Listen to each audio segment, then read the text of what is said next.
Go ahead and turn that first slide. An ominous opening slide. I've told this story about a year and a half ago, but I'll say it again because I think it's just too apt for the subject today to not look at. A young man, 26 years old, named Danny Simpson, in 1990 in Ottawa, Canada, was in dire straits. He was desperate, and he needed money. And so he rifled through his father's drawer and found his old pistol. And he went to a bank and he robbed the bank. And he was successful in his initial robbing. He got $6,000. He was caught a couple days later. As far as I know, he had not yet spent any of the money. And so he's put in jail for I don't know how long he was in jail. But one of the police officers recognized the gun and thought, this looks like an antique. And so they got it appraised at a local appraiser. And do you know how much the gun appraised for? That this guy used to steal $6,000? $120,000. Nice. Was what Danny Simpson was holding in his hand as he broke the law to steal $6,000. It's like this tragic irony, right? What Danny didn't know, in the next slide, was that in his hand was a much greater treasure. Today, we're going to talk about giving and generosity as a bit of a prelude to our series that will begin next week on the portraits of Jesus. And this is a sermon that actually, I gave a similar one about a year and a half ago, and in a lot of ways this is kind of an update for the church. I promise if you're like, this is my first time, this is not like every week we talk about money. It's not like that. But I do think that, I know that Jesus speaks on money a lot. And there's a reason for that, because we're very tied to our money. The question of the day is, can you see the real treasure? Or are you blinded by your lack of vision? If only Danny knew what was really in his hand, how that would have changed his life and his circumstances and his choices. In a lot of ways, the statement that we're making today is this long, but this is really important. It's that we, the staff, the core group, the people who lead the church, want every disciple in the church to give sacrificially of their wealth, not because you feel obligated or coerced or guilted into that action, but because you're inspired and convicted by your walk with Jesus and by the vision for the church, right? I'm going to say it almost ad nauseum today, that it's not about, hey, we need the money to do the things we want to do. No. We need to give our money for our relationship with God. And where you give that, we'll talk about those kind of things. But Winston Churchill once said that we make a living by what we get, but we make a life by what we give. There's like a million quotes online that are great for this one. And I'll just share a couple with you as we go. I didn't even have this one written down, but the philosopher Rumi said, greed makes man blind and foolish and makes him an easy prey for death. Greed is just so insidious. Today, we'll talk about why do we give, where do we give, and how do we give. And then we'll end with a bit of an assessment about the church and how we're doing and display the power of giving together. Now, I want to just add a qualifier before I even move into the title slide. I have no interest in participating in or leading the church that abuses the money giving. There's too much hypocrisy in the Christian world. I don't want to be a part of it. And I don't think you do either. And in Ann Arbor and Detroit Church, the churches that we're a part of, we're having a corporate meeting this Wednesday for anybody who wants to come, and that'll be announced later. But the goal is just transparency financially. You need to know, if we're going to give, we need to give to a place that we trust. Where the money is going and how it's being used. The money doesn't go to line the pockets to make people rich or whatever reasons. The crazy stories you hear, we don't want to be that church. We want to be a church that's honest and transparent and distributes the funds responsibly. I just want to be clear about that up front. The title of today's lesson is A Noble Cause. Why do we give? Why do we give? Mark 12, be turning in your Bibles to Mark chapter 12. This one's not up on there. I want to turn there together. There's a story in the book of Mark where Jesus goes to the temple, and this is where God's people were worshipped. The modern day church, in a sense. And he's just watching people give their money to the temple, which is super uncomfortable. I mean, can you imagine? Our little black box is there for people who want to give, and a lot of people give online. But can you imagine if I was just sitting there the whole time? It's like, all right, Kathy, it's your turn. Would you come on in and let me take a look at it for you? I mean, it would just be like you would never. Yeah. You would never want to be a part of a church like that. In a sense, it's different, but Jesus is sitting there and he's watching these people give with his disciples. It's kind of an interesting picture. Verse 41, Jesus sat down opposite the place where the offerings were put and watched the crowd putting their money into the temple treasury. Many rich people threw in large amounts, but a poor widow came and put in 2 very small copper coins worth only a fraction of a penny. Mm-hmm. Calling his disciples to them, he said, I tell you the truth, this poor widow has put more into the treasury than all the others. They all gave out of their wealth, but she, out of her poverty, put in everything, all she had to live on. You got to wonder if this woman understood something about Jesus' teachings that it's hard to grasp. It's this, that we are not to store up for ourselves treasure on earth, where moth and rust destroy, thieves break in and steal, but store up for yourselves treasure in heaven, where moth and rust do not destroy and thieves do not break in and steal. Where your treasure is, there your heart will be. That line is this ancient, epic one-liner. Where your treasure is, there is your heart. Your heart is what you love. And God warns you against the love of money because it's so insidious to your faith. Right. Greed is so dangerous. But we don't like to talk about money. It's this taboo culturally. It's very uncomfortable. And one place that also doesn't like to talk about money is church. Because it's kind of awkward, right? I'm standing up here. It's the giving that you guys do that supports my living. Mm-hmm. That's kind of weird. I'm talking about it. You know what I mean? And I feel like there's a way to do it. But even the other day, we were sitting at our dinner table, and a friend was over, and an amazing guy, and Rowan was sitting with us, my oldest son. He's 8 years old. And he looked at him and he said, how much do you make? This guy. And I was like, whoa, you know what I mean? Parenting fail. You know what I mean? I did not see it coming. And the guy, he answered the question, which I was shocked and also intrigued. You know how it is. You're like, I would never ask, but I would want to know. You know what I mean? That's how it goes, right? But my initial reaction is an indicator of how taboo that conversation is. Right. It's considered impolite and improper. And whether that's right or wrong is beside the point. What it produces in people of faith sometimes is a blind spot when it comes to our greed. Because we're not really talking about it, right? Unless you take your budget, if you have one, and give it to a friend and say, what do you think about this? Which very few people do, although I think it's a great idea.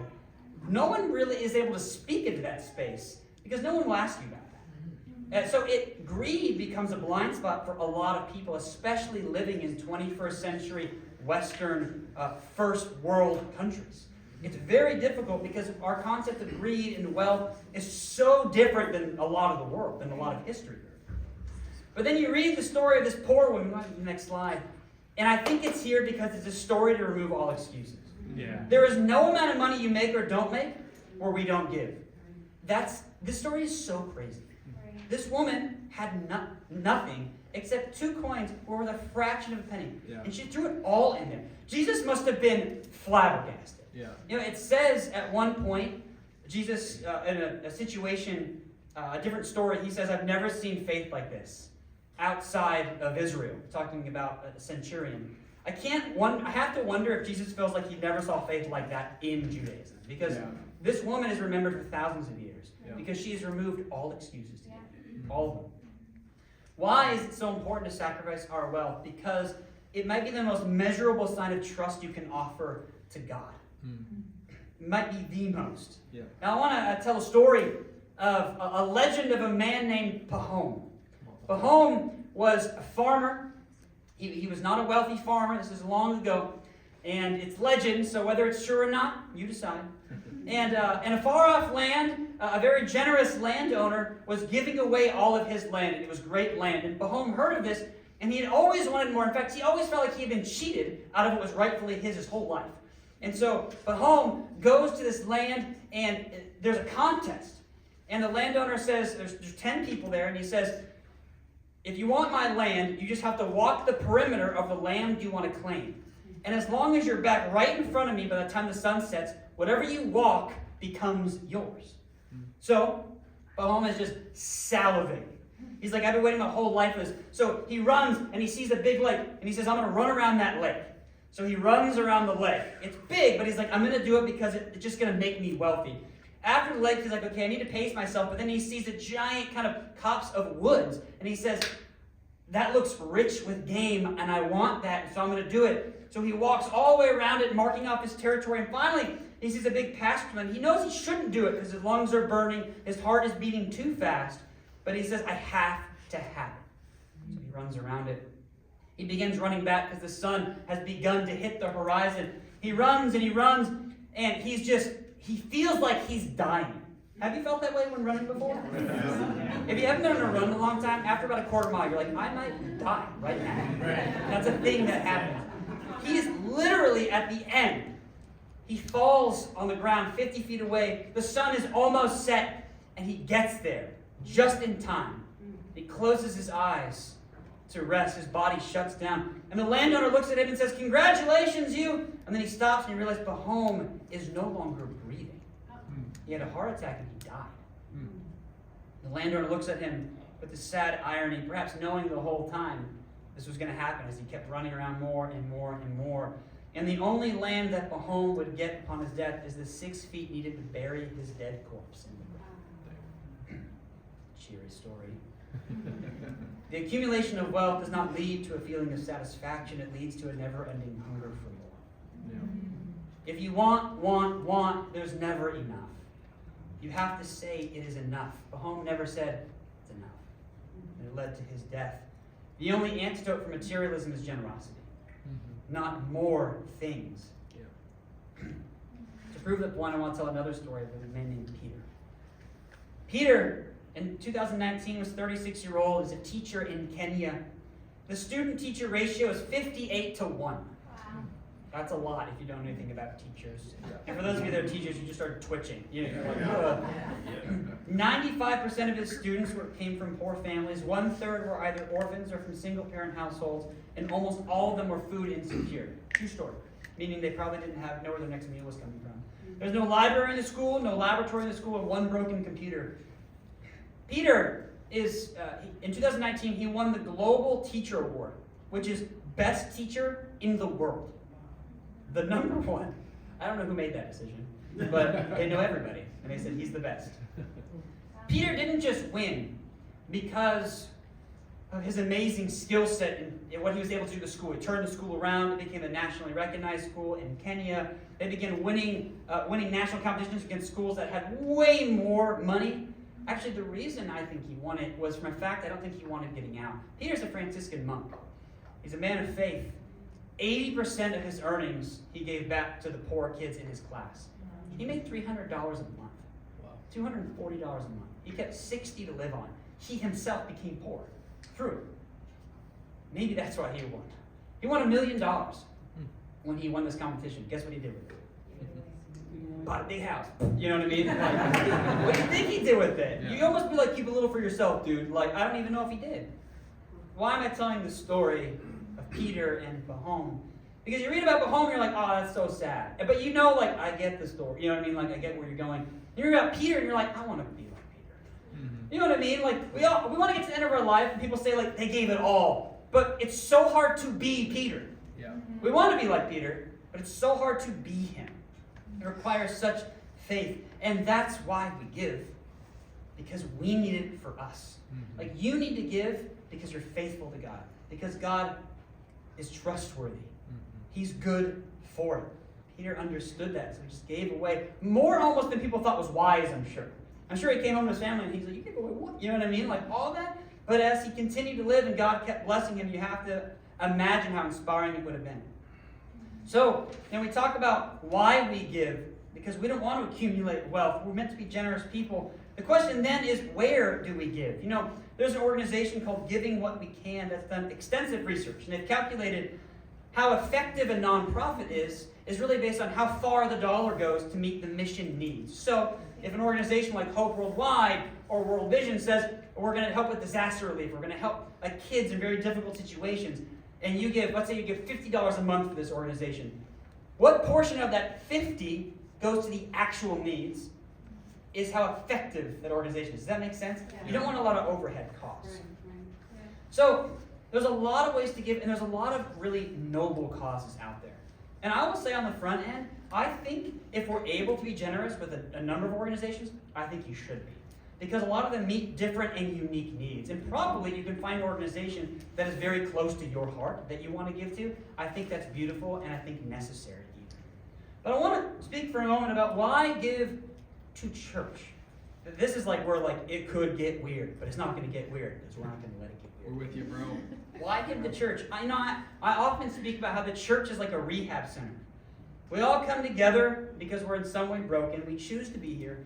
All are welcome, but if you want to stay and be a part of the family, you have to embrace the culture of following Jesus. Right? It's like in a rehab center. If you go to a rehab center, anybody can get through the doors, but not everyone's allowed to stay in the doors. And that doesn't mean you're going to kick me out. No. What I'm saying is that if you really want to understand what it means to follow Jesus, the church is a non-negotiable. Mm-hmm. You cannot actually know Jesus without the church. It's unique. It's unique. And the church exists in a kind of symbiotic relationship. 1 Corinthians chapter 9 says, those who work in the temple, talking about Old Testament, get their food from the temple. And those who serve at the altar share what is offered on the altar. In the same way, the Lord has commanded that those who preach the gospel should receive their living from the gospel. The first thing I was uncomfortable about working in the ministry was getting paid by the church. Almost any minister feels that way. Because I wasn't, no one was like, hey, do you want to be rich? Be a minister. And the thing is, in some churches, that's the case. Yeah. I feel so supported. I feel like my kids are in great shape. I feel so supported by the church. And I just so you know, I don't set my salary. It's done by a board and a core group. There's a whole bunch of people. And I think even a minister's salary, I'm not going to be and this is what it is. Although if you ask me, I'll probably tell you. I think it's more about that. I think you want to be able to offer the ministers enough to be able to not need to get another job and divide their focus. That's best for the church. But I also believe there's an appropriate amount. Nobody wants their minister rolling up in the Lambo. You know what I mean? Hey, contribution was great. You know what I mean? You'd be that's dirty and gross, right? There's obviously a line. So you need to be able to trust the people in leadership. And you need to be able to trust that they're authentic and genuine and not in it for some weird purpose or trying to persuade you to give more for that reason, because that's not what it's about. It's meant to be a symbiotic relationship, meaning that as you offer, your giving, and it goes to a lot of things, not just ours, but primarily you want a church to invest in people, because the church is all about people. Right. The material needs of the leaders are met, and the spiritual needs of the congregation are met. And so in Levitical times, the priests and the Levites, their primary job, and I think this is ours as well, is connecting the people to God and connecting the people of God to the needs of the world. Yeah. So I find it very difficult to explain what I do to family, friends, and less in the church because there's kind of an instinctive understanding. But when my friend who doesn't know anything about God or whatever is what do you do? Can you describe it to me? I'm always oh. I don't know how to do this. I don't even think of what I do as a job. I just love it. You know what I mean? I was always wanted to do it. I just feel grateful that I have the privilege of doing it. I know all our staff feels that way. But you see the symbiotic nature of it? It's meant to be that way. And it's really a command from God that we give. Church is not about systems or programs or events. It's about people, which is where you want to invest. It's a key word. And when you talk about high-impact organizations, the idea of giving to a place that you work and live and you help determine the culture, there is no more high impact. Right. There's certainly no more personal thing. Mm-hmm. The majority of the money that we give outside of our giving to our local congregation is to things that we're not connected to. This is different. Mm-hmm. And that makes it beautiful. In fact, most Christian nonprofits that you give to, there's often a disclaimer saying, hey, make sure you don't forget your local church in your giving. Mm-hmm. Because there's an understanding that this is where you do life. This is where you do everything. This is how we help the poor in our congregation, how we give to our benevolence. This is how we are able to afford the facilities and do the things that we need to do to help people. So, we have where do we give? How do we give? I'm going to kind of move through this one pretty quick. Proverbs 3 verse 9 says, honor the Lord with your wealth and the first fruits of all your crops. The most ancient principle about wealth is right there in Genesis chapter 4. Cain and Abel. It's about first fruits. And interestingly enough, the tithe is this idea in the Old Testament of, well, here it is, a tithe of everything from the land, whether grain or soil or fruit from the trees, belongs to the Lord, and it's holy to the Lord. Perhaps you've heard this idea of a tithe. The tithe in the Old Testament was, you were commanded in the Old Testament to give 10% of all your wealth. And God called that holy. Like, this is different. You gave this, and it was like, man, this is so important to God and to you. What's interesting is that in the New Testament, there is no command to give 10%. That is not commanded. So the question for us is, so what do I do? How do I do this? Perhaps the answer, I don't have a slide for this. Just listen. 2 Corinthians 9 says, each person should give what they have decided in their hearts to give, not reluctantly or under compulsion, for God loves a cheerful giver. And God is able to bless you abundantly so that in all things at all times, having all that you need, you will abound in every good work. It's interesting when you talk about, well, that's an Old Testament thing. I think of 10% as a great starting goal for our giving. If you can get there, I think it's beautiful. Perhaps you can't, and that's okay. That's between you and the Lord. Yep. And to whichever other person's asking you about it, which is like my son. So watch out for Rowan. He might be like, you don't know, like, you're never served, you're never safe. I really believe it's a decision that you and your family should sit down and talk about. You've got to look at your budget and be like, how much of this are we giving to God? God, so interesting. God does not need our money to make the church do its thing. He doesn't. God He can create it out of nothing. He could just throw it in the bank and it's there. And we're like, where did it come from? And we're like, it was Jesus. Came down and was like, bam. He doesn't need us. We give for us. You have to give somewhere. There are times and seasons where you might not be ready to give to your local church for whatever reason. There's so much hypocrisy in the world. I don't even often blame people for feeling twitchy about that. But you have to give your wealth away. Because if you don't, you will become like Baham. You will. You won't realize it, but you will hold so tightly to money that money becomes your God. Money becomes your idol.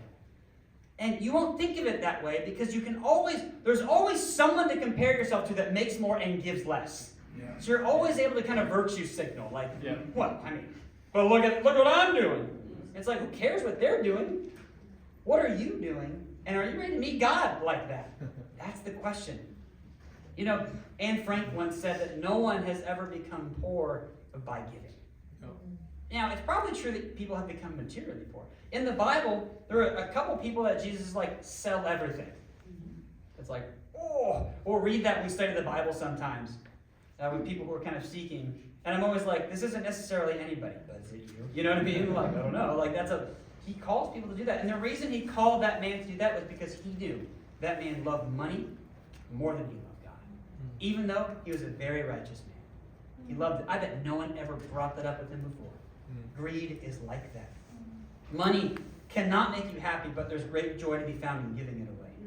And you cannot experience that joy until you actually have a lived experience of giving it away. Yeah. And sometimes when you're first doing it, it actually is painful. Because you think about all the things you could do with it, but once it becomes normal, generosity will become your native language. And you'll start to think, how can I give more? You'll start to get excited about the raise, not because of what it can do for your home, but because of how much more you can give.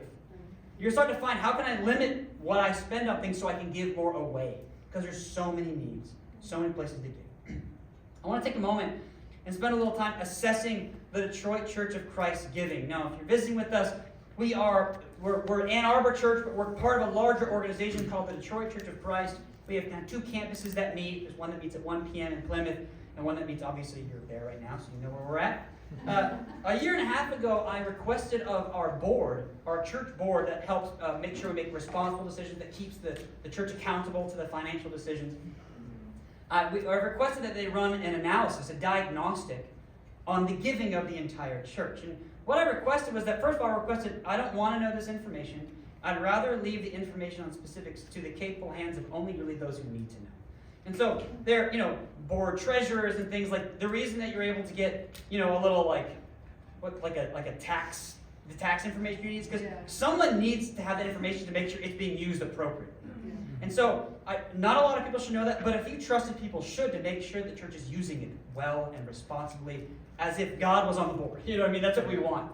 And I asked them, can you run a diagnostic, conservatively, about what percentage of our church is tithing or more, is giving little or sporadically, or there's no record of them giving? So the no record means that perhaps you have never given or in 2025, or you put some cash in here or there, and we don't have record of it because it was unmarked cash, which is fine. But that's a very low that's about 1% of our entire church budget was that. So it doesn't affect the stats very much. I want to share it with you. And I want to go back to that previous statement. It's not a guilt thing. Some of that's actually very encouraging to me. It's just hey, if I know it, I feel like you should know it too. You know what I mean? Like, it's a way that we're family. So go ahead and go to the first one.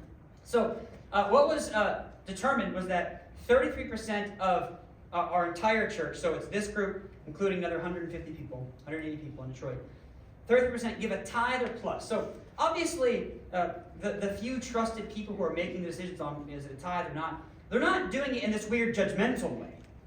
I requested so that I could share with the church, hey, where are we at? And do I need to help shepherd the church's heart, or do I just need to encourage, like, you guys are crushing? Does that make sense? Like a true assessment. So the tithe plus is, if people were like close to that tithe mark or over, we kind of conservatively try to put them in that section. Kind of, okay, this is where we're at. The next one is, that's 33%. 36% is in that category of little more to sporadic giving. So there's less giving in general. Perhaps it's more like that 1 or 2 or 3% kind of general conservative estimate, or just very kind of almost randomly, like when the money came. And then the final one is 32%, is there's no record of giving. So when you think about those numbers, part of it's like, great. Like 33%, that's actually well above average for just kind of your average church, according to Google, however much you trust Google statistics. But I'm actually really encouraged by that. Like, I don't look at that, I'm like, ugh, I'm just like, that's a lot of people. And actually, just in Ann Arbor, because that includes everything, just in Ann Arbor, the tithe number is closer to 40%, which is actually up a lot from last time we talked about this. I just want to encourage the church. A lot of people have made the choice to be sacrificial with that. And honestly, probably more have too, just in other ways. And so I respect that a lot. I feel very grateful. That little to sporadic giving, this little piece of the pie is a little bit complex, right? There are going to be times you can't give 10%, and that's okay. And I'll read this now. Don't go to the slide because we'll get there later. But in 2 Corinthians 8, it says, if the willingness is there, the gift is acceptable according to what one has, not according to what one does not have. Yeah. God's not like running an Excel spreadsheet comparing who gives more. Yeah. That's what the story of the poor widow is all about. It's like, look, it's not, how much people give is almost like, it's almost useless information for God. God wants to know, how did you give? Mm-hmm. With what kind of heart, and was it first fruits? Are you trusting God with your giving? And that, I really want that to be the only thing I care about. And I really believe it is. Like, the 36% number, to me, indicates there's probably a lot of complex situations in there. There are probably people that can't give 10%. And I say, God bless you. If you're giving sacrificially, and it's between you and God, your family, whoever's in your life, I think you should feel great about that. Mm-hmm. That middle statistic isn't necessarily a negative. It's just a truth. It's a reality, right? Right. The last one, the no record of giving, that is a more troubling number. Only because, not because I'm like, we could have more, like some like sinister plot. It's that's a lot of people, a fair amount of people, that either don't understand the power of giving, or they don't have a conviction on the subject. That's far more a detriment to your soul than it is to the church. God will take care of the church. Mm-hmm. You got to take care of your soul. Right. Like, to me, that's why that matters to a good shepherd. I think the 2 Corinthians 8 one's up there. You can just go skip through the next slide. You don't need it. Yeah, if the willingness is there, it is acceptable. It's good. Mm-hmm. The willingness has to be there. Yeah. I want to encourage you with something, though, to close. A little bit of the power of a lot of people doing a little. So, go ahead and throw up the first slide. What I want to do is, for those that are just struggling financially, you're like, dude, I don't have a lot. Like, I can't give a lot. That's okay. Neither could the poor widow. Just remember, there are no excuses for giving nothing. There might even be reasons to not give your local church. Again, you and God, if you want to talk to me, totally can. But you got to give. And I thought one helpful way is to look at poverty line statistics to give you a feel for what a tithe might look like. You might be surprised by what the church can do together when a lot give a little. Now, the poverty line is stated at $15,650. Now, there's some disagreement about this. Some people think that that number should be a lot higher. For our purposes, what that number is does not matter a lot. It's more to help indicate the next thing. Yeah. So go ahead, next one. 10% of that, if you were going to say you want to tithe. Now, I will say, if you're at the poverty line, you very well it may not be wise for you to tithe at that spot. I would encourage you to do your praying, get some great advice from people who are wise, and how to help you get out of that. And I want you to know, too, that a chunk of money for the church every year goes into a benevolent fund. If you ever can't pay your rent, you don't have food, no one in this church will ever not have a place to sleep or ever have food to eat. Like, that can't happen, and there's a fund for that. So please never hesitate to come and talk to one of the staff or one of the leadership. We don't ever want that to happen, okay? That's part of where our money goes, into a pool for that. But let's say for a moment that you were going to try to tithe on the line. So that would mean that you'd be giving about $15.60 a year. That's $130 a month, which equals $32 a week. That would be 10% if you lived at least this statistic of the poverty line. Now I want to encourage you with something. That 32% of the church represents about 60 to 70 people. Okay? So if all those that have no record of giving in 2025 gave a tithe of that poverty line, $32 a week, work the math. It's actually really encouraging. It would be $96,000 a year. That would change the dynamic for the church, actually. That would allow us to we have this dream to plant a campus ministry at Wayne State. That's done, if that happens. And potentially so much more giving that we could do. I want to encourage you, like, a lot of people are able to do that. Yeah. I didn't write this down, but if everyone in the church, I'm not even saying everyone should do this. Some people should not give any more to the church. You've given so much, start giving to other organizations. I feel great about that. But for the sake of theory and math, if everyone in the church gave $10 extra a week, that would be $93,000 a year for the church. It's just the power of a lot doing a little. Yeah. Now, I'm not saying, what's the least I can give? That's it. That should be the way I think. What I'm telling you is that there is such power in doing something together as a family. Right, yeah, it's good. We can do that. And again, what I care about is the percentage going up, not the money. God will take care of the money. I trust that. So what now? I just want us to think of, the only thing I want you to think about in parting here is that I really want to encourage everybody to sit down, if you haven't already this year, and consider your budget. If you don't have one, absolutely, I think every disciple should make a budget. If you're in college and you're like, dude, I'm on loans, I gave out of my loans. Now, I don't think you should go into credit card debt. True. I don't think you should give a ton of that money. You're going to pay that back. A lot of people, what they choose to do actually is they do a little bit of work on the side and they give that. Find a way. Maybe you got to you probably don't have a lot to sell. Do what you can. Make it an effort that you make to be able to give something. You need it for you. Yeah. The church is going to be fine. You will not be fine if you don't do that. Don't make any excuses.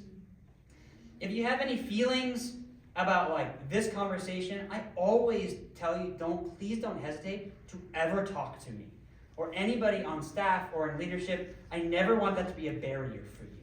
You may have been a part of a church that really abused money or it was super shady about it. We're not going to be that way. It doesn't mean we're doing everything perfectly. We're going to make tons of mistakes. Hopefully not tons, but we'll make some. We'll make a lot. Who knows?